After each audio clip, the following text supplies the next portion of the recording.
I think this is like the second or third time we're doing an eBay exhaust video.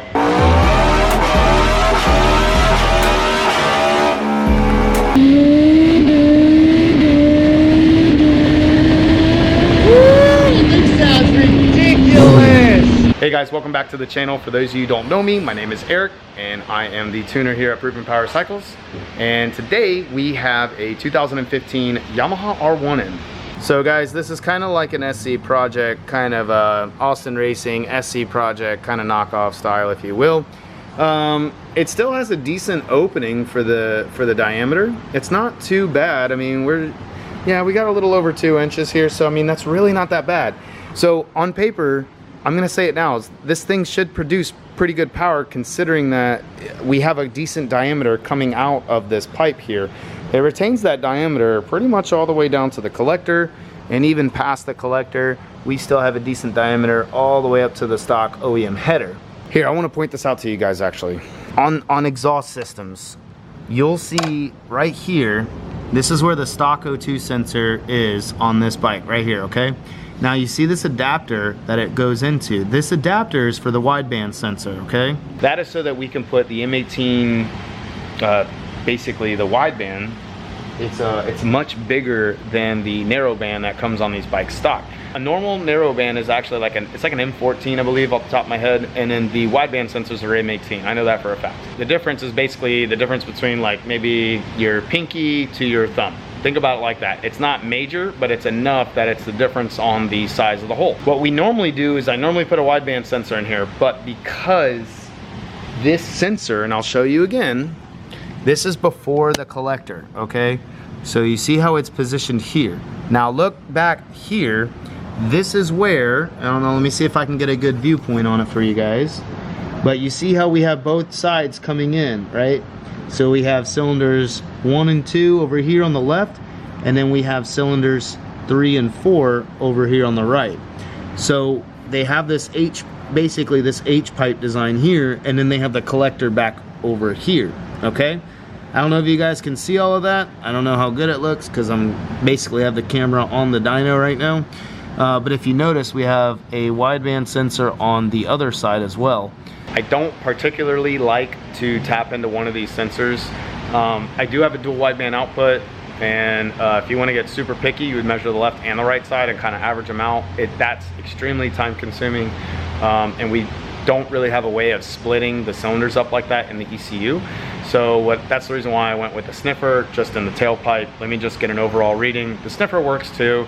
It's just as good. The only thing is there's a slight delay to the sniffer versus if we were to plug directly into the wideband sensor. Like when you're plugged in directly, you're getting that signal almost immediately. When you do the sniffer, there's a little bit of a delay, so the tuning gets a little bit more challenging because you're honestly accounting for a delay. You're not really, so if you make a change at 6,500, it's not really gonna occur at 6,500, it's gonna occur at like 67, 6,800. It'll occur a little bit later. So some of you tuners out there, actually, I'm sure some of you guys didn't know that. So I learned that through DynoJet when I spoke to them about sniffer versus wideband, and that's what I got told. So anyway, we're gonna get this bike warmed up. We're gonna get it cycled through. Another thing, real quickly, I see this all the time. Guys, I cannot stress this enough. Check your oil. Look at how low that oil is. He's basically on the bottom line. I can tell you this right now, this bike will not last a dyno session with oil that low. You are barely in the window, barely. And in fact, the way I have this camera angled right now, it's making the oil level look higher than what it actually is. The oil level is a lot closer to that bottom line than what it looks like in this camera right now. You guys gotta check your oil. You gotta keep this oil level at least minimum to the midway point. I like to keep them on the full line. It's better to have a little bit more oil than not enough oil. If you don't have enough oil, you're gonna spin a bearing. This motor is gonna get hurt. If you have a little bit of extra oil, and I don't mean excessive where you're like past the window and you're filled up an extra quart, but if you're at that top line, it's okay. You're gonna have a little excess blow by. You'll have a little bit that'll go into the air box. You can clean that out, it's okay. You're gonna burn a little bit of oil, it's okay. But again, don't have excessive where you're like way past the window and you're a quart over the window. Like, that's way too excessive. But to be at the top line is okay. It's better safe than to be sorry.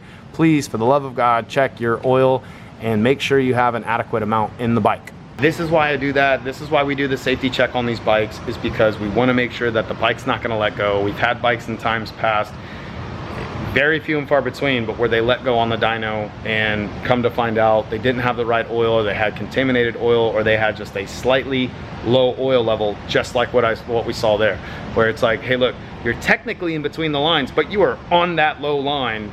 More or less, you were on that low line and the motor ended up letting go just because we didn't have enough adequate oil in there while we're running the bike on the dyno. So this is why we do this again. So we check it out to make sure that basically the risk is as low as possible when we run these bikes on the dyno. So he also needs to clean this chain up. The chain's pretty dirty. There's a couple of little kinks in there that we see. We're gonna go ahead and clean it when it's on the dyno. This is something else that we do when the bikes are in here. So we have a kink between these two joints here. We have a kink here, there's a little kink here, there's some more kinking over here, there's some right here. So we there's definitely some kink spots in here. We're gonna go ahead and fix those. Like I said, we're gonna clean it up, we'll lube up the chain. That's something that we do automatically. No matter the bike, we usually go over and we clean this. We'll clean out the wheel and we'll clean all this.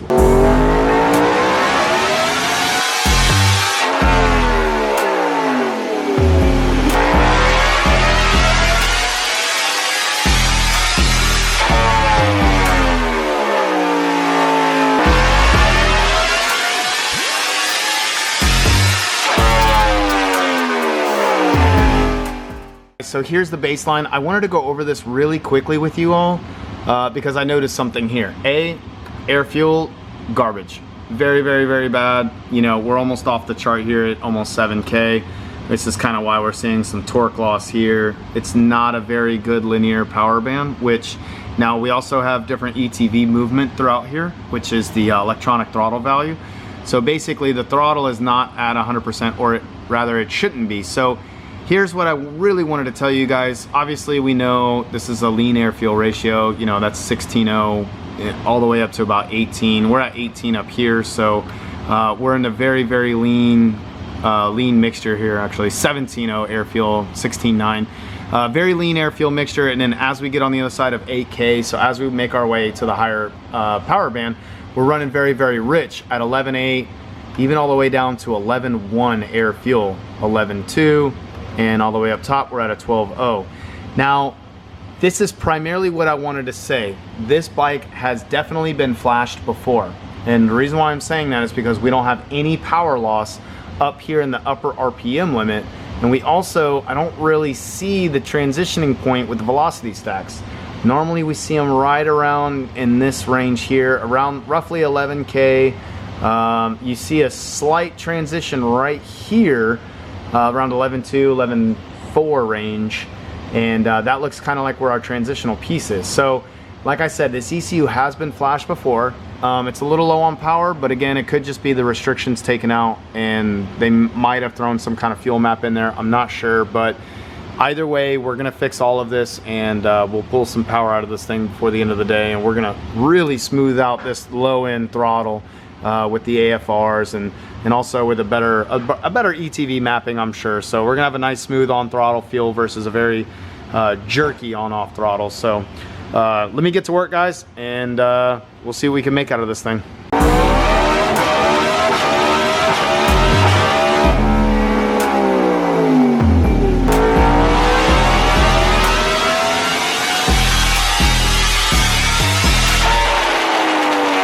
We got the final numbers, and again, I think this is like the second or third time we're doing an eBay exhaust video, and it prevailed. This just goes to show you that you can get an eBay exhaust and make power. Oh, they've come a long way. Damn, they've come a long way. In the past, I remember we used to get these things and just laugh when we would get them in the mail. We're like, what the f is this? So, now, they're impressive. Baseline, 159, killer. 69 foot-pounds of torque. Final numbers, 178 with 78 foot-pounds of torque for a 2015. Very, very impressive, guys. This low-end power band picks up just like as if you had a full exhaust system, like a name brand system. Started at 69 and it would 80. 10-wheel jump at this low end is way more than 6%. And those of you who follow me know, if you're around 6% or more, you're gonna feel a pretty damn big difference. Like, that's a butt dyno difference. Now, and we also had the AFRs jumping off, totally off track, not even registering anymore, and then finally coming back down on the baseline. Now we have it nice and smooth. Low end, again, for those of you who've been around for a while, you know low end, I don't mind it being a little leaner. It's okay, the airflow isn't there. It's not as fast as when we start getting into these higher RPM ranges, when the airflow really is pushing through. That's where it's crucial that we get this AFR nice and flat, or at least on the richer side. So now this is another throttle transitioning point. We did run a little rich here, but again, this is usually the things that we fix near the end, where we lean it out just a hair, give it a 2, 3, 4% reduction, and then we kind of send it on its way. 12.86. Here's the transitioning point with the stacks. As you can see here, this is where the velocity stacks change, the adjustable velocity stacks. So, and here you're gonna have a little rippling effect with that because the airflow kind of changes with that. Kind of really hard to kind of get that dialed in. But if you notice, the AFR now was stupid rich, 11.6, and it kind of carried that 12.0 all the way across here on the baseline. But now that we got it dialed in, leaned out, along with some of the other settings that we mess with, we were able to pull this power band up substantially. So we were at 154, jumping up to 171. Again, massive gains, you know, 17 wheel, about 17 wheel horsepower gains right there. And then at the high RPM, we're seeing closer to 20 wheel gains, 158 to 178 at at 13.5. So really impressive gains, guys, even with this eBay exhaust. I gotta say, it just goes to show, this is like the third exhaust system now that we have shown that's like these SC replicas that are eBay style exhaust, really cheap exhaust. I want to say they're like $400 or $500. We don't know the link on this one. People have asked us for the link on some of the other ones. We don't know the links. We literally just go on eBay and we just look for it. We don't have the links for it. We just kind of search for it. You got to do a little bit of digging, but do some digging. You guys can find it. And yeah, I mean, again, this just proving the point again that you can get away with an eBay exhaust. Now, again, the installation process, the quality, the consistency, we don't know those things. You know, one of them may work pretty good, the next one may be shit. That's your gamble, that's your risk. That's the thing when you buy something cheaper. We have had customers come in complaining about some of these things about, well, I can't get my exhaust to fit. Can you cut it and modify it or something like that? And they're asking these questions, and sometimes we can make it work, we can fix it.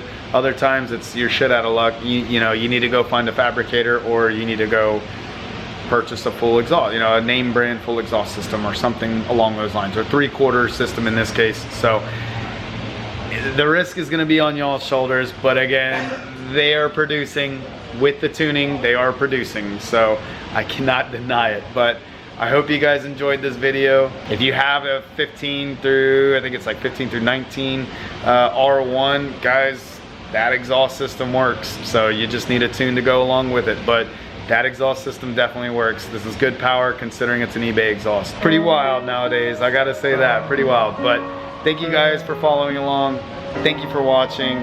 Thank you for your support. We really appreciate all the support you've been giving us. It goes a long way with us. Thank you so much.